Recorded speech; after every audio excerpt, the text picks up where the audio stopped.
Hello and welcome to my channel. In this video we will be looking at AQA Alevel Psychology 2019 Paper 1 Exemplar Answers for Memory, which you need to know for AQA Alevel Psychology. I hope you enjoy this video and find it helpful. Let's get started.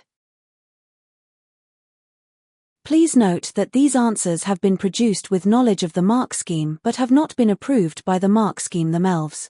There are 3 assessment objectives, AOs, in psychology. In this video they are color-coded. AO1 Knowledge, purple. AO2 Application, blue. AO3 Evaluation, red and green. Question 1.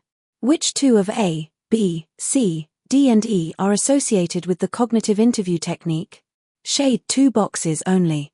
2 marks. A. Alter the perspective. B. Change the speaker. C. Match the direction. D. Remove the context.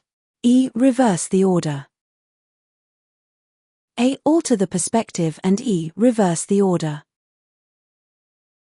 Question 2. Evaluate the cognitive interview as a way of improving the accuracy of eyewitness testimony. 6 marks.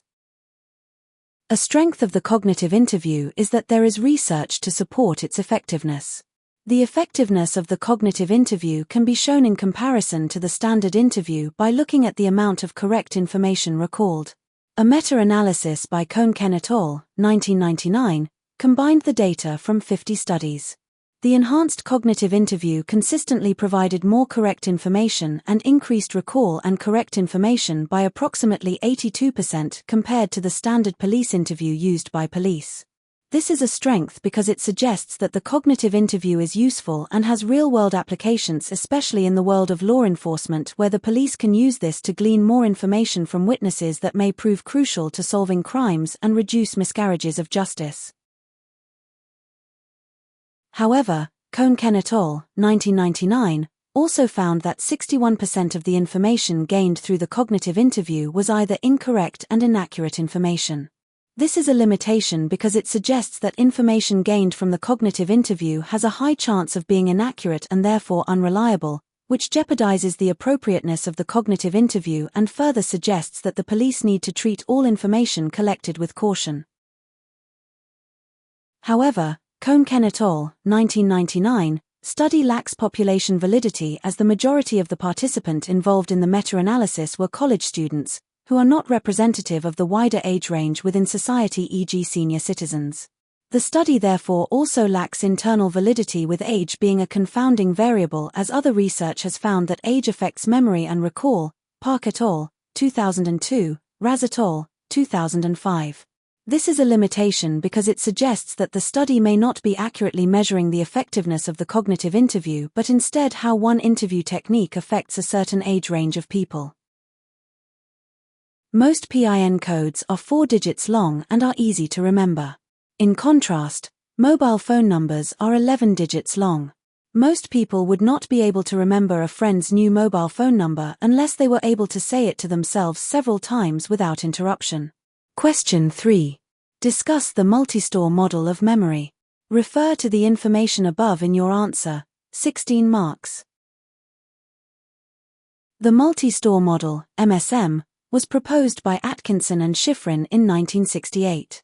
It was the first attempt to create a theoretical model of human memory and described memory of linear process with 3 unitary stores.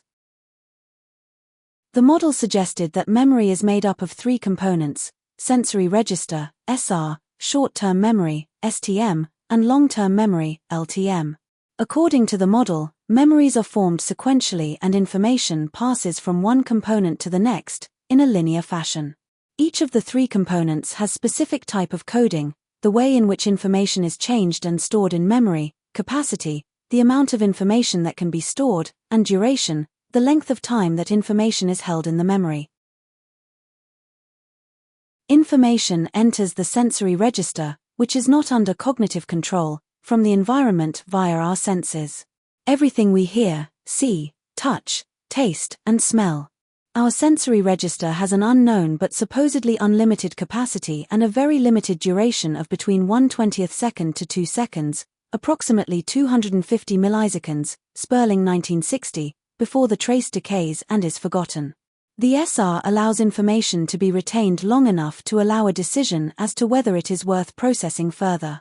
Information enters from all 5 senses. The coding is modality-specific and said to be raw, or unprocessed, information. There are 2 common types of sensory memory that can be researched: vision, visual memory, iconic memory, and hearing, auditory sensory memory, echoic memory. Information that is attended to is passed to STM, where it is temporarily stored. Information in our STM arrives in a raw form, sound or vision. It is then encoded into a form that STM can more easily deal with. Information can be coded visually, eyesight, and semantically, meaning, but is mainly coded acoustically, hearing, Baddeley 1966. Information is still vulnerable to being forgotten due to limited duration, decay, or being displaced by new incoming information due to limited capacity, displacement, and therefore a rehearsal loop can be undertaken to keep the memory trace active by continually reinserting it into the STM rehearsal loop, repeating the information over and over again in your head. STM has a limited capacity of 7+/2 chunks of information, meaning 5 to 9 items.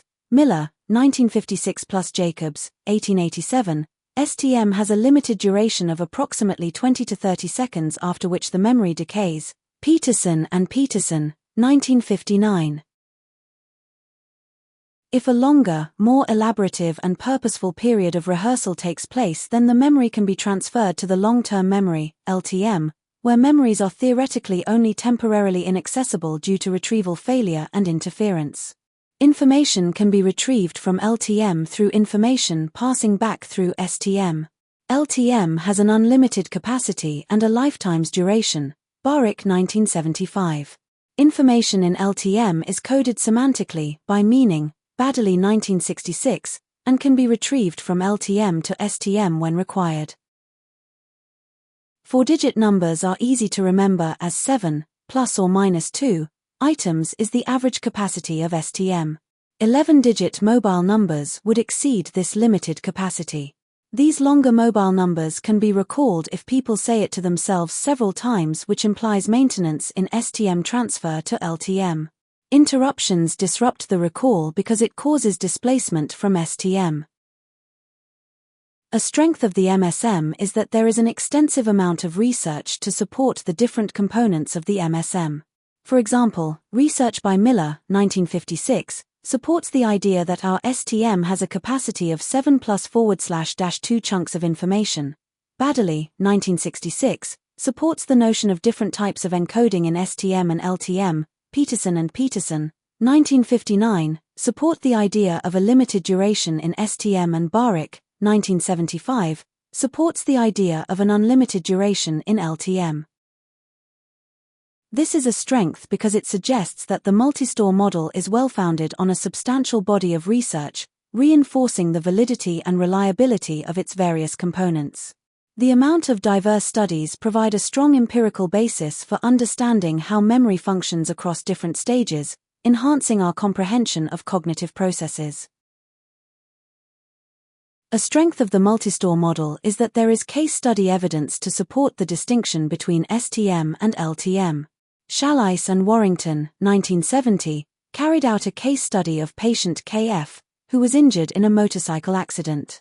Following his accident, KF could recall stored information from his LTM, however KF had a severely impaired STM. This is a strength because this dissociation suggests that STM and LTM are separate, distinct systems. However, KF had a severely impaired STM, particularly for verbal, acoustic, information, when KF read digits himself, compared to visual information, when someone else read digits to KF, suggesting selective impairment and indicating that different types of information may be processed and stored differently within STM. This is a limitation because it suggests that STM may not be as unitary as the model proposes. Instead, it indicates that there could be multiple subsystems within STM that handle different types of information, such as verbal and visual data, separately. However, KF's case challenged MSM of memory, which posited that information must pass through STM to reach LTM. KF's intact LTM despite impaired STM suggested alternative pathways for information storage. This is a limitation because it suggests that the linear progression from STM to LTM, as proposed in MSM, may not fully capture the complexity and flexibility of how information is processed and stored in memory systems. Thank you for watching. If you have enjoyed this video, please like and subscribe for more content like this. Bye.